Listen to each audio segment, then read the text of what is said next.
Hi and welcome back to my channel. Today I'm going to be taking apart a carburetor off of a Ryobi 4-cycle grass trimmer. That's the same trimmer that I just replaced the fuel lines on in my previous video.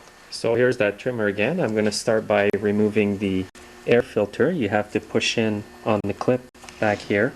Next, the air filter is going to come off. And now you're going to need a Torx number 25 screwdriver to take these off.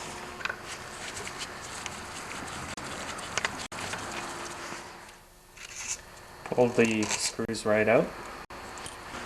Now this part here separates from the carburetor, and the last thing to do is to remove the two fuel lines here.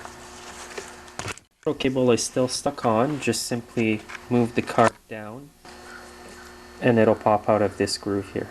So now I've got the carburetor completely removed. Leave the gasket here the way it is. It's reusable and you don't want to break that seal by popping it off. So now we're going to take this carburetor apart and see if it needs to be rebuilt. I take this carburetor apart by taking off the 4 screws here.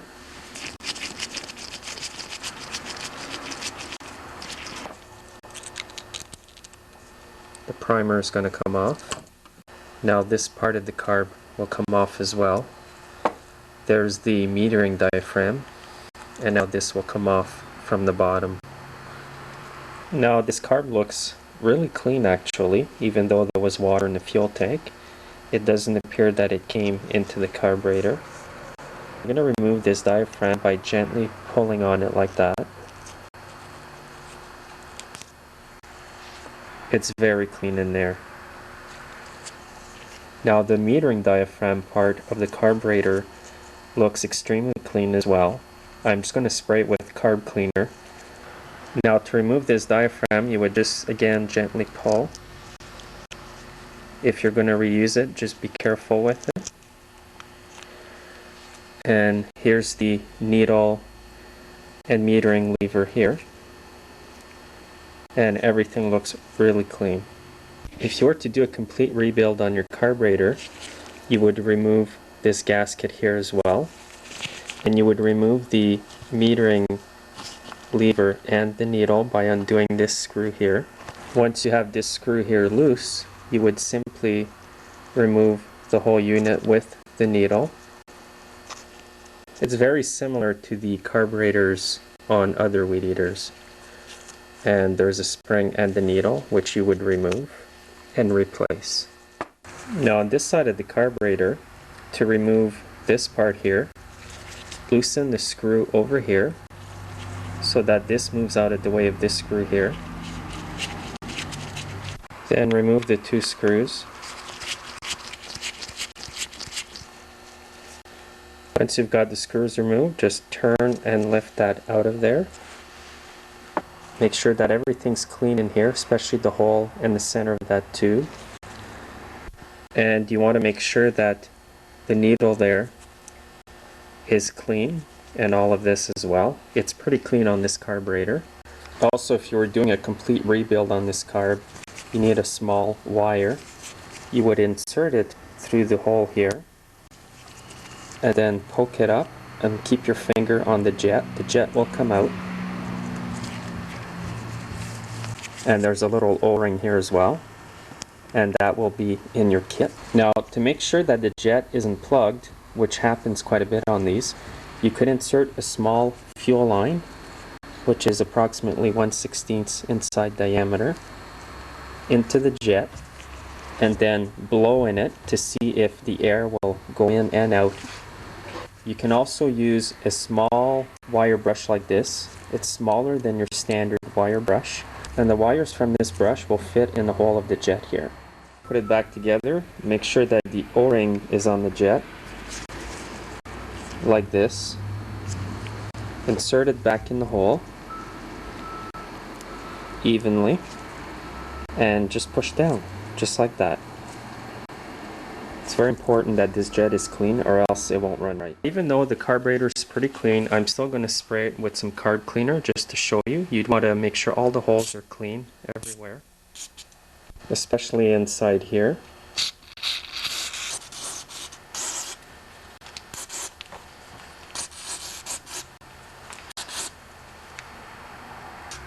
Now let that sit for a while, then come back and wipe it off. Now that you've cleaned your carburetor and made sure all the small holes are clean, start by putting back the needle and the metering lever. The next thing you would grab is the metering lever, the pin, and the needle. You want to make sure that the spring on the carb goes under this notch here. Insert the needle into the metering lever.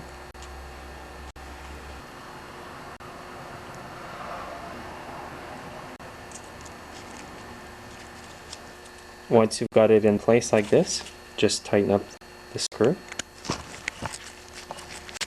Now I've got the metering lever set about flush with the body of the carburetor inside here, as you can see there. The next thing to do would be to put the spring back on here like that. Goes into the notch. Grab your diaphragm that goes there. I'm going to be reusing the old ones because they're still good.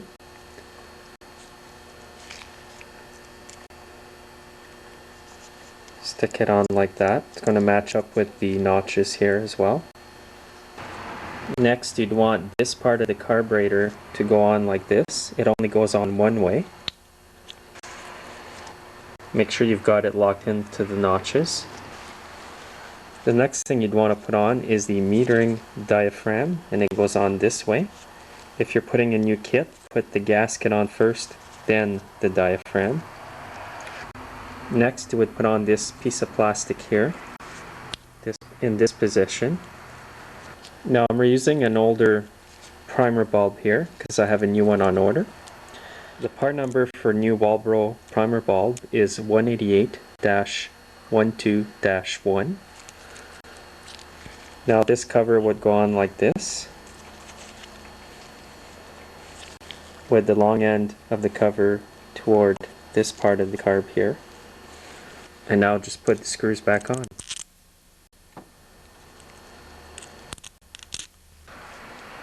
Now we want to put on this part of the carb here. So it would go in like this, with the screw pointing toward the fuel connectors. And just slide it in there. Line up the screw holes.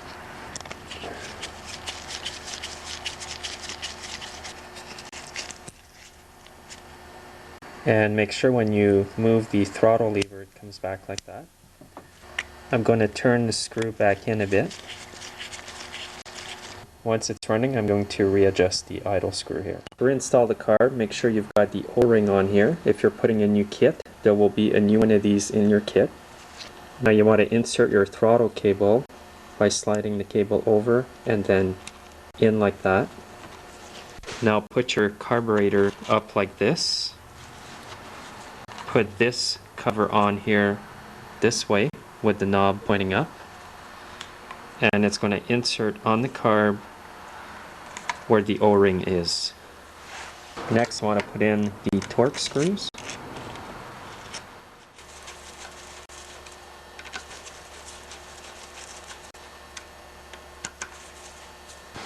Next, install your air filter back on. The air filter cover. And don't forget your fuel lines. Now if you're not sure which fuel line goes on which connector, the line with the filter at the end of it goes right above the primer here.